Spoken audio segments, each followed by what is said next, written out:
SARS-CoV-2 жаңы вирусын аныктоонун эки ыкмасы бар. Биринчи ыкма полимераздык тизмектүү реакциясына негизделген. ПТР тести инфекциянын козгоочун аныктоонун түздөн-түз ыкмаларына кирет.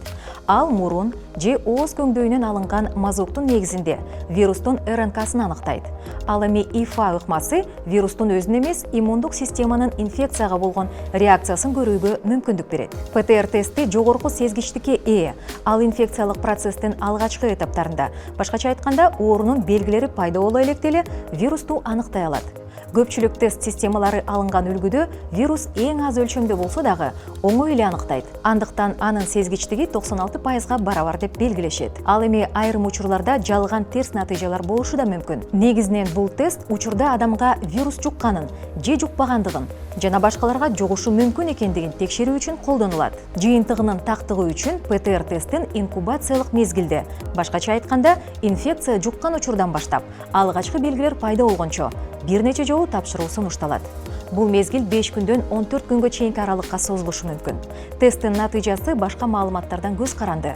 Мисалы, эпидемиологиялык тарых, клиникалык белгилер, өпкөнүн компьютердик томографиясынын натыйжалары же башка изилдөөлөргө таянуу туура болот. Эгер сизде COVID-19 дагы деле шектелип жатса, анда дарыгер экинчи жолу текшерүүнү сунуштайт.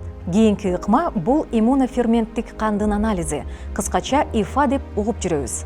Ал адамдын организминде бөтөн антигендер же вирустарга жооп беретинде пайда болгон иммуноглобулиндерди аныктайт.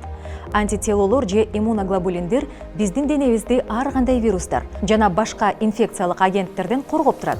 Адамдын иммундук системасы ушунчалык акылдуу болгондуктан, организмге ар кандай инфекциялардын козгогучтары киргенде белгилүү бир белокторду өндүрө баштайт.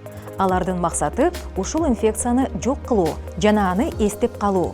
Патоген менен кайрадан жолукканда антителолор тез жана көп өлчөмдө өндүрүлүп, организмге эч кандай зыян келтирбестен аларды жок кыла алышат.